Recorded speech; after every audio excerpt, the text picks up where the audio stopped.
Le signe du singe, nouvelles et histoires courtes, voire très courtes, écrites par Bruno Gaucher et lues par Yannick Soulier. Saxophone obligatoire. Saxophone obligatoire. Au fil des ans, tout le monde s'était habitué aux lubies du président Borderas. Mais celle-ci les dépassait toutes dans son incongruité. Le décret avait pourtant bien été publié et diffusé partout en bonne et due forme, par les canaux habituels et incontournables de la présidence. Bande passante sur tous les programmes de la BTV, messages sur les portables, affichages sur les panneaux publicitaires, nul n'était censé ignorer la nouvelle loi. Saxophone obligatoire pour tous les sujets à partir de 10 ans. Comme tous les décrets promulgués depuis le grand redressement, celui-ci restait exempt de toute explication ou justification. Le président Borderas considérait que le peuple avait besoin de simplicité, qu'il fallait en finir une bonne fois pour toutes avec la complexité administrative, l'intellectualisme fumeux et improductif d'une poignée d'imbéciles déconnectés de toute forme de réalité.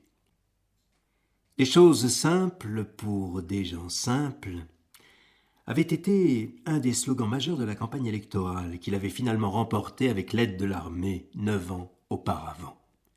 Et de fait, il avait simplifié les institutions à l'extrême, supprimant le droit de vote, puisqu'à l'évidence personne ne votait plus vraiment, et dans la foulée se nommant président à vie, car dans un monde troublé, ce pays avait surtout besoin de stabilité. Le décret saxophone obligatoire posait cependant quelques questions pratiques. Quel saxophone choisir? Ténor, alto, soprano, baryton? Le président avait-il une préférence ou, dans sa grande mansuétude, faisant preuve d'un bel esprit de tolérance, laissait-il à chacun le loisir de choisir? Et pouvait-on continuer la guitare ou le piano, jouer d'autres instruments, ou la pratique du saxo devait-elle être exclusive? Personne n'avait envie de mal interpréter la loi et de se retrouver dans un casse-beire, les fameux centres aérés de simplification et de bien-être retrouvés. Il y avait aussi le problème du prix. Celui d'un saxophone était particulièrement élevé. Mais la Banque nationale présidentielle offrait toujours, dans ces cas-là, des crédits à des conditions avantageuses. Certains disaient que le décret était surtout avantageux pour Borderas depuis qu'il était devenu actionnaire majoritaire de la société Selmer, la marque emblématique du saxophone. Mais il valait mieux le dire en sourdine. Comme toujours, il fallut donc s'adapter à cette nouvelle loi et les gens se mirent à acheter des saxophones, et le plus souvent à se les faire livrer, la plupart des magasins de musique ayant disparu depuis longtemps. Cependant, après quelques jours, un sentiment d'inquiétude gagna ceux qui avaient pris leur temps. Il n'y avait pas suffisamment de saxophones en stock pour que tout le monde puisse s'en procurer, et même d'occasion. Pour beaucoup, c'était la panique, la peur de ne pas être en règle et de se faire contrôler. Il commençait à y avoir des trafics. Des instruments se vendaient à des prix exorbitants. Accessoirement, se procurer des hanches devenait aussi un problème avec le phénomène de dérosotisation des cannes de Provence, dont on se servait pour les fabriquer. Les conservatoires, comme tout ce qui était municipal, ayant été supprimés dans le cadre du PSPS, programme de simplification pur et simple, se posait aussi la question de l'apprentissage.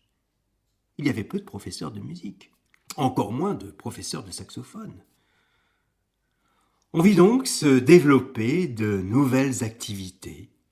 Professeurs si-bémolistes, installateurs de solfège au sol, tandis que proliféraient les sax-shops et les saxologues, qui n'étaient pas tous d'accord entre eux sur la méthode appropriée et fondaient leur propre école, la Getzienne, les Jungienne, la Parker Academy.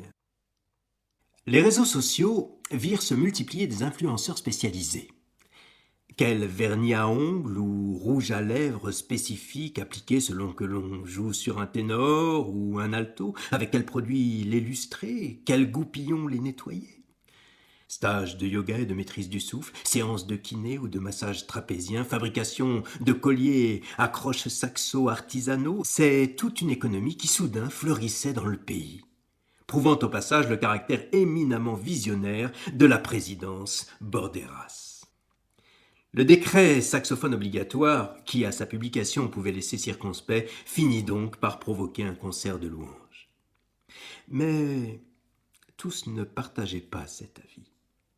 Les tensions entre voisins devenaient de plus en plus nombreuses à mesure que les gens, pour l'immense majorité des débutants, s'essayaient à l'instrument.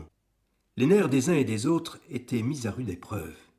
Et encore, s'il s'agissait d'un seul apprenti saxophoniste faisant ses gammes dans l'appartement d'à côté, c'était parfois tout un immeuble, tout un quartier qui jouait une cacophonie inachevée.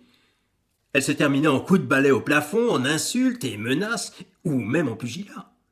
Au point que, après 8 ans d'une docilité populaire que même les moutons pouvaient envier, la présidence vit avec stupéfaction se développer un mouvement contestataire, le mouvement anti-saxe. Emiliano Borista en était le leader courageusement déclaré. Pour la première fois depuis longtemps, un homme osait contester ouvertement une décision du président. Tous ceux qui l'avaient fait après l'élection de Borderas avaient mystérieusement disparu. Avant de s'évanouir dans la nature, le plus souvent 6 pieds dessous, ils avaient ouvertement et honteusement qualifié l'élection du président de coup d'État. Borderas avait répondu fermement dans son discours d'auto-investiture. Ce n'est pas un coup d'État, c'est un coup d'éclat. Un coup d'éclat démocratique et populaire. Et les antipeuples n'ont pas leur place ici. L'armée s'était donc occupée de les envoyer ailleurs.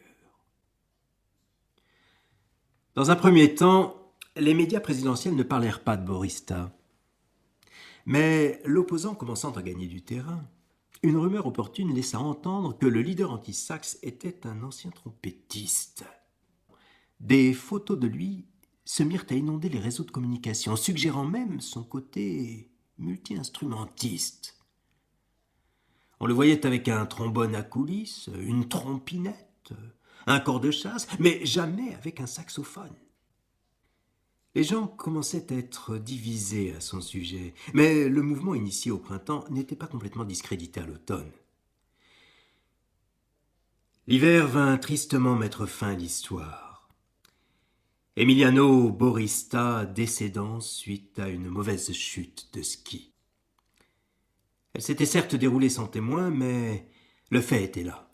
Affreux, malheureux, absurde. L'homme était mort transpercé par son propre bâton.